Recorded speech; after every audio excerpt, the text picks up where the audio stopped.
Hi friends, welcome to my channel Putani ಕಲರವ.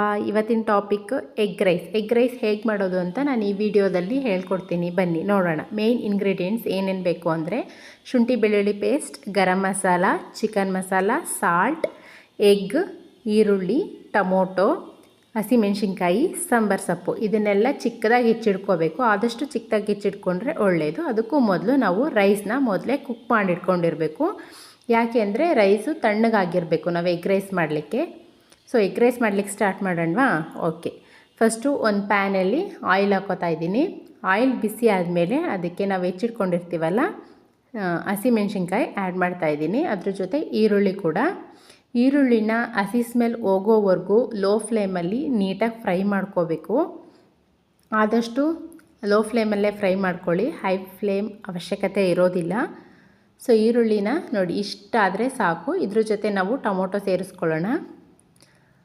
ಟೊಮೊಟೊನೂ ಅಷ್ಟೇ low ಫ್ಲೇಮಲ್ಲೇ ಫ್ರೈ ಮಾಡಿಕೊಂಡ್ರೆ ತುಂಬಾ ಒಳ್ಳೆಯದು. ಟೊಮೊಟೊ ಬೇಗ ಫ್ರೈ ಆಗಲಿಕ್ಕೆ ನಾವು ಸ್ವಲ್ಪ ಸಾಲ್ಟ್ ಆ್ಯಡ್ ಮಾಡ್ಕೋಬೋದು. ಇದರಿಂದ ಟೊಮೊಟೊ ಬೇಗನೆ ಸಾಫ್ಟಾಗಿ ಬಾಯ್ಲ್ ಆಗುತ್ತೆ. ಇದ್ರ ಜೊತೆ ನಾವು ಮಸಾಲೆಗಳನ್ನ ಆ್ಯಡ್ ಮಾಡ್ಕೊಳ್ಳೋಣ. ಚಿಕನ್ ಮಸಾಲ, ಗರಂ ಮಸಾಲ, ಅಚ್ಚ ಖಾರದ ಪುಡಿ, ಶುಂಠಿ ಬೆಳ್ಳುಳ್ಳಿ ಪೇಸ್ಟು, ಇದನ್ನೆಲ್ಲ ಹಾಕ್ಕೊಂಡು ಅದರದ್ದೆಲ್ಲ ಹಸಿ ಸ್ಮೆಲ್ ಹೋಗೋವರೆಗೂ ಲೋ ಫ್ಲೇಮಲ್ಲೇ ನಾವು ಫ್ರೈ ಮಾಡ್ಕೋಬೇಕಾಗುತ್ತೆ. ಇದ್ರ ಜೊತೆ ಸ್ವಲ್ಪ ಸಾಲ್ಟ್ ಕೂಡ ಆ್ಯಡ್ ಮಾಡ್ಕೊಂಡಿರ್ತೀನಿ ನಾನು. ಇದರ ಲೋ ಫ್ಲೇಮಲ್ಲೇ ಫ್ರೈ ಮಾಡ್ಕೊಳ್ಳೋಣ, ಅದು ಮಸಾಲೆದೆಲ್ಲ ಸ್ಮೆಲ್ ಹೋಗೋವರೆಗೂ. ನಾನು ಇದಕ್ಕೆ ಎಗ್ನ ಆ್ಯಡ್ ಮಾಡ್ತಾಯಿದ್ದೀನಿ.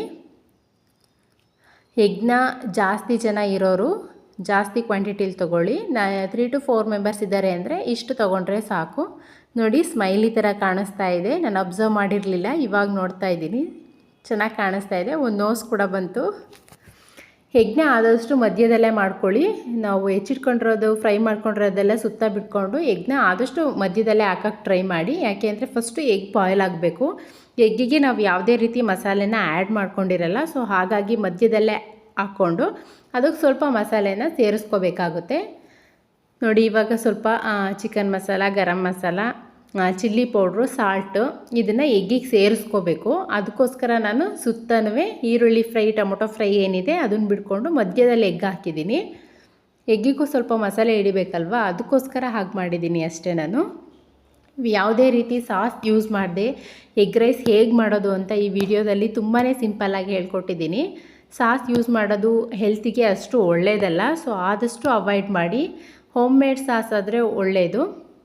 ಬಟ್ ಈಗ ಹೋಮ್ ಮೇಡ್ ಸಾಸ್ ಮಾಡ್ಕೊಳ್ಳೋಕ್ಕಿಂತ ಹೊರಗಡೆ ಸಾಸ್ ತಂದು ಯೂಸ್ ಮಾಡೋರೇ ಜಾಸ್ತಿ. ಸೊ ಅದಕ್ಕೋಸ್ಕರ ಸಾಸ್ ಅವಾಯ್ಡ್ ಮಾಡಿ. ನಾನು ವಿತೌಟ್ ಸಾಸ್ ಎಗ್ ರೈಸ್ ಹೇಗೆ ಮಾಡೋದು ಅಂತ ಹೇಳ್ಕೊಡ್ತಾ ಇದ್ದೀನಿ. ತುಂಬಾ ಸಿಂಪಲ್ಲು. ವಿಡಿಯೋ ಕೊನೆವರೆಗೂ ನೋಡಿ. ಯಾರೆಲ್ಲ ನನ್ನ ಚಾನಲ್ ಸಬ್ಸ್ಕ್ರೈಬ್ ಮಾಡಿಲ್ಲ ಅವರೆಲ್ಲ ಸಬ್ಸ್ಕ್ರೈಬ್ ಮಾಡ್ಕೊಂಡು ನೋಡಿ. ನೋಡಿ ಎಗ್ ನೀಟಾಗಿ ಫ್ರೈ ಆಗಿದೆ. ಎಗ್ಗು ಪೂರ್ತಿಯಾಗಿ ಕೂಡ ಫ್ರೈ ಆಗಬಾರ್ದು. ಒಂದು 80 to 90% ಫ್ರೈ ಆದಮೇಲೆ ಅದಕ್ಕೆ ನಾವು ರೈಸ್ನ ಮಿಕ್ಸ್ ಮಾಡೋಣ. ರೈಸ್ ಆದಷ್ಟು ತಣ್ಣಗಾಗಿರಬೇಕು. ಬಿಸಿ ಬಿಸಿ ಇದ್ದಾಗ ಮಿಕ್ಸ್ ಮಾಡೋಕ್ಕೆ ಹೋಗಬಾರ್ದು, ಮೆತ್ತಗಾಗ್ಬಿಡುತ್ತೆ ಎಗ್ ರೈಸು. ಫಸ್ಟೇ ಮಾಡಿ ರೈಸ್ನ ಆರಿಟ್ಕೊಂಡು ಎಗ್ ಫ್ರೈ ಆದಮೇಲೆ 80 to 90% ಫ್ರೈ ಆದಮೇಲೆ ನಾವು ರೈಸ್ನ ಆ್ಯಡ್ ಮಾಡ್ಕೋಬೇಕು. ನೀಟಾಗಿ ಮಿಕ್ಸ್ ಮಾಡ್ಕೋತಾ ಬರಬೇಕು. ಒಂದು ಸೈಡಿಂದ ನೀಟಾಗಿ ಮಿಕ್ಸ್ ಆಗಿದೆ ನೋಡಿ ಎಗ್ ರೈಸ್ ಉಡಿ ಉಡಿ ಆಗಿರೋದ್ರಿಂದ ಎಗ್ ರೈಸು ತುಂಬಾ ಚೆನ್ನಾಗಿ ಬರುತ್ತೆ. ಒಂದು ಸಲ ಟ್ರೈ ಮಾಡಿ ನೋಡಿ. ಲಾಸ್ಟಿಗೆ ಸಾಂಬಾರು ಸೊಪ್ಪು ಆ್ಯಡ್ ಮಾಡಿ ನೋಡಿ, ಫ್ಲೇವರ್ ಕೂಡ ತುಂಬ ಚೆನ್ನಾಗಿ ಬರುತ್ತೆ. ಇದ್ರ ಜೊತೆ ಸ್ವಲ್ಪ ಈರುಳ್ಳಿ ಸೇರಿಸ್ಕೊಂಡು ತಿಂತಾಯಿದ್ರೆ ಟೇಸ್ಟೇ ಬೇರೆ ಅದು. ನೋಡಿ ಎಗ್ ರೈಸ್ ಫುಲ್ ರೆಡಿ ಆಯಿತು. ಇಷ್ಟೇ ಎಗ್ ರೈಸ್ ಮಾಡೋದು. ತುಂಬಾ ಸಿಂಪಲ್, ಈಸಿ ರೆಸಿಪಿ ಅಂತಲೇ ಹೇಳ್ಬೋದು. ವಿಡಿಯೋ ಇಷ್ಟ ಆಗಿದ್ದರೆ ಲೈಕ್ ಮತ್ತು ಸಬ್ಸ್ಕ್ರೈಬ್ ಮಾಡೋದನ್ನು ಮರಿಬೇಡಿ. Thank you all.